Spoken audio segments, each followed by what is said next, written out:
அஸ்ஸலாமு அலைக்கும் வரஹ்மத்துல்லாஹி வபரகாத்துஹு. நோன்பு வைப்பதில் நீயத்துங்கிறது முக்கியம். நீயத்து அப்படின்னா நாம் நினைத்தல். இது கண்டிப்பா இருக்கணும். நீயத்து இல்லைன்னா நோன்பு கூடாது. இப்போ உதாரணத்துக்கு ஒருத்தர் நோன்புனா என்னன்னு சொன்னோம், உண்ணக்கூடாது, தண்ணி எதுவுமே குடிக்கக்கூடாது, இல்லற இன்பங்கள் அனுபவிக்க கூடாது.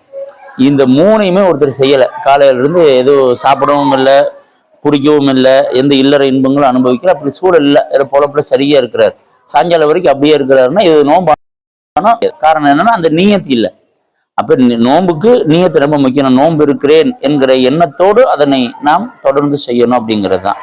இதுக்கு நம்ம வழக்கத்துல ஞானவன்கள் ஒரு அழகான ஒரு வார்த்தை அமைப்பை சொல்லி கொடுத்துருக்காரு. அதை நம்ம மொழியும் போது நம் மனம் அந்த நீயத்துக்குள்ள வரும். என்னன்னா நவைத்து சௌமகதி நன் அதாயி ஃபரது ரமலான, இந்த மாதிரி ஒவ்வொரு நோன்புக்கும் ஒரு நீயத்து இருக்கு. அதனுடைய பொருள் என்னன்னா, இந்த வருடம் ரமலான் மாதம் ஃபரதான நோன்பை அதாவாக நாளை பிடிக்க என்று நீயத்து செய்கிறேன்.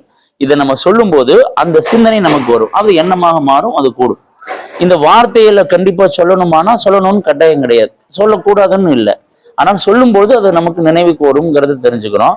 ஒருவேளை நம்ம வார்த்தையில சொல்ல மறந்துட்டோம், அது சொல்லக்கூடிய சூழல் இல்லை, அல்லது தப்பா சொல்லிட்டோம்னா நோன்பு கண்டிப்பா கூடிக்கும். காரணம் என்னன்னா நம்முடைய மனதில் ஏற்படுகிற எண்ணம் தானே ஒழிய அங்க மொழிகிற வார்த்தைகள்ல பெரிய விஷயம் இல்லை அப்படிங்கிறத நம்ம கொஞ்சம் இங்க கவனத்தில் கொள்ளணும். காரணம் என்னன்னா, ஒருத்தர் என்ன பண்ணா நைட்டு தூங்கிட்டு காலையில் ஒரு 8 மணிக்கு தான் எந்திரிக்கிறாரு. ஐயோ நோன்பு வச்சுக்கலாமே அப்படின்னு நினைக்கிறாரு.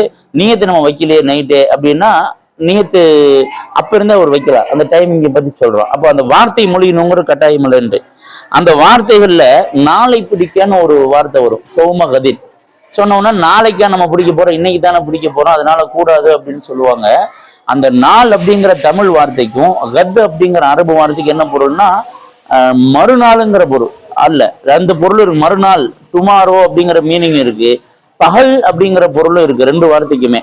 அப்ப இந்த இடத்துல பகலில் பிடிக்கனா, இப்ப இந்த நீயத்து சம்பந்தமா இன்னும் ஒரு செய்தி நம்ம தெரிஞ்சுக்கிறதுன்னா, எந்த நேரத்தில் நீயத்து வைக்கணும். அந்த சுபு சாதிக்குன்னு சொல்லுவோமே, பாங்கு சொல்லக்கூடிய அந்த நேரம், கிழக்கு வெளுக்கிற நேரம், அதற்குள்ளாக நீயத்து வைக்கணுமா, மதியானம் உச்சம் சூரியன் உச்சம் பெறுகிற லொஹர் நேரத்துக்கு வரைக்கும் வைக்கலாமா அப்படின்னா, இதுல ஹனபி மதகுபடி ஃபிக்ல ரெண்டா பிரிக்கிறாங்க. என்னன்னா, ரமலானுடைய நோன்பு, நேரம் குறிப்பிட்ட நேர்ச்சை நோன்பு, அதே மாதிரி சாதாரண நஃபில் நோன்பு, இந்த 3 நோன்புக்கும் நம்ம லொஹுருடைய நேரம் வரைக்கும் நியத்து வைக்கலாம். இப்போ உதாரணத்துக்கு என்னன்னா, ஒருத்தர் நைட்டு தூங்கிட்டாரு, காலையில ஒரு 10 மணிக்கு தான் எந்திரிக்கிறார். அவர் நைட்டு தூங்கும் போது நோன்புங்கிற நீயத்துல இல்லை, காலையில எந்திரிக்கும் போது இன்னைக்கு நோன்பு வச்சுக்கலாமே, அல்லது ரம்ஜான் மாசத்துல நோன்பு நம்ம நீயத்து வைக்காம மட்டுமேனா பிரச்சனை இல்லை. இது வரைக்கும் அவர் அந்த லொஹருடைய நேரத்திற்குள்ளாக நோன்பு வைக்கிற நீயத்து வச்சாருன்னா கூடிக்கும். இந்த 3 நோன்பு நேரம் குறிப்பிட்ட நேர்ச்சி நோன்புனா, ஒருத்தர் என்ன பண்ணானே, எனக்கு இந்த ஹாஜத்தை நடந்துருச்சுன்னா என்னுடைய பிறந்த நாள் அன்னைக்கு நான் நோன்பு வைக்கிறேன், என்னுடைய இந்த ஹாஜத்தை நடந்துச்சுன்னா இந்த ஷாபான் மாசம் 10ஆம் போற நோன்பு வைக்கிறேன், ஏதாவது ஒரு நாளை குறிப்பிடுறார், நேர்ச்சி வச்சுக்கிட்டார். அந்த நாள் வந்துருச்சு, அந்த நாள்ல நம்ம நேர்ச்சி வச்சோம்ங்கிறதே மறந்துட்டார். அவர் தூங்கி வெவ்வேறு வேலைகள் பார்த்துட்டு இருக்க, கரெக்டா ஒரு 11 மணிக்கு ஒரு ஞாபகத்துக்கு வருது, அது நம்ம இன்னைக்கு நோன்பு வைக்கிறத நேர்ச்சி பண்ணமேன்னாரு. அப்ப அவர் நியத்து வைக்கலாம். என்ன நிபந்தனைனா, நியத்து வைக்கிறாரு 11 மணிக்கு, அது வரைக்கும் சுபு சாதிக்கிலிருந்து அது வரைக்கும் நோன்பு முறிக்கிற செயல்கள் எதுவும் ஈடுபட்டு இருக்க கூடாது. சாப்பிட்றது, குடித்தல், இல்லற இன்பத்தில் ஈடுபடுதல், இந்த மாதிரி விஷயத்துல ஈடுபடாம இருந்தாருன்னா லொஹுர் வரைக்கும் செய்யலாம். இந்த 3 நோன்பு அல்லாத, அதே மாதிரி நஃபில் நோன்புக்கு அப்படித்தான். சாதாரணமா அவர் இருக்கிறாரு, நம்ம நோன்பு தொடர்ந்து ஒரு 4-5 நாள் நோன்பு வச்சுட்டே வர்றாரு. வரும்போது நாளைக்கு ஒரு வேலை பயணத்துக்கு ஏற்பாடு பண்றாரு, அதனால நோன்பு வைக்க வேணான்னு முடிவு பண்றாரு. அப்புறம் பார்த்தா பயணம் காலையில் 10 மணிக்கு பார்த்தா பயணம் கேன்சல் ஆயிடுச்சு.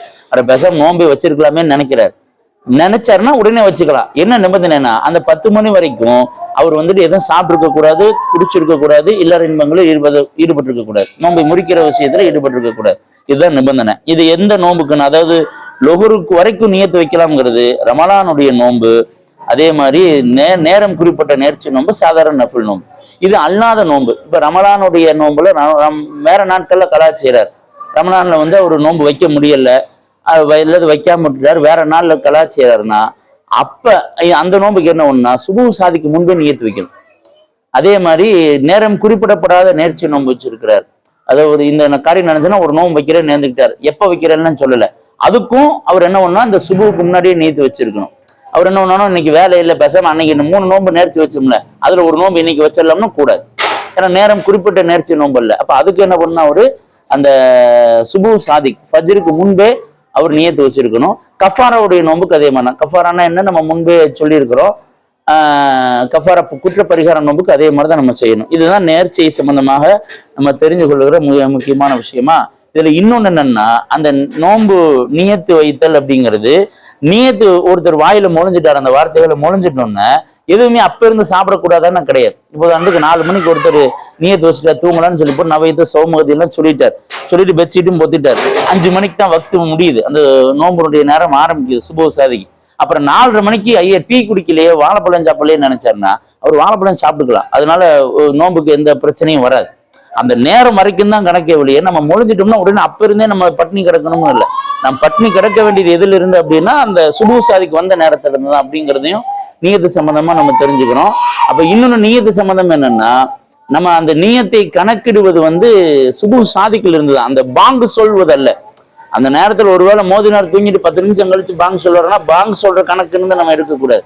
பாங்கு சொல்கிற நேரத்தின் ஆரம்பமே ஒழிய பாங்கு சொல்கிறது அல்ல அப்படிங்கிற இந்த நுணுக்கமான விஷயத்தையும் நம்ம புரிஞ்சுக்கணும். உதாரணத்துக்கு ஒருத்தர் ரொம்ப சில ஊர்கள்ல என்ன செய்வாரா, இப்பயும் அது வழக்கத்துல இருக்கு, என்னன்னா நல்ல ராகமா பாங்கு சொல்றவரை கூப்பிட்டு பாங்கு முடிகிற வரைக்கும் நியத்து வச்சுக்கலாம்ங்கிற ஒரு சிந்தனை இருக்கு. அந்த சிந்தனையும் தப்பு. அந்த வக்து வந்த நேரம் வந்த உடனே நமக்கு நியத்து முடிஞ்சிடும், க்ளோஸ் ஆயிரும். பாங்கு எவ்வளவு நேரம் லா இலாஹா இல்லல்லான்னு இழுக்கு இவர் ஏதாவது ஒண்ணு சாப்பிட்டே இருப்பாரு, அது முடிகிற வரைக்கும் பாரு. அந்த மாதிரிலாம் செய்யக்கூடாது அப்படிங்கிறது இந்த நியத்து சம்பந்தமா நம்ம சுருக்கமா. நியத்துங்கிறது நினைத்தல் தான், நினைச்சாலே போதுமானது.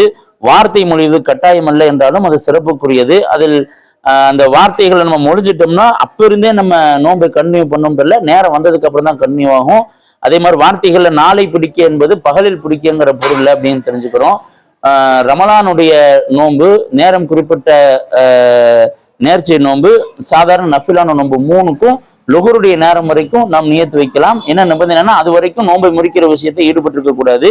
மற்ற நோன்புகள் ரமலானுடைய கதா நோன்பு, கஃபார நோன்பு, நேரம் குறிப்பிடாத நேர்ச்சி நோன்பு, இதுக்கெல்லாம் நம்ம சுபு சாதிக்கு அந்த சுபுவுக்கு முன்பாகவே நியத்து வச்சிருக்கணும் அப்படிங்கிறதையும் நம்ம நியத்து சம்பந்தமா ஹனஃபி மதஹ்புல உள்வாங்க வேண்டியிருக்கு. அஸ்ஸலாமு அலைக்கும் வரஹ்மத்துல்லாஹி வபரகாத்துஹு.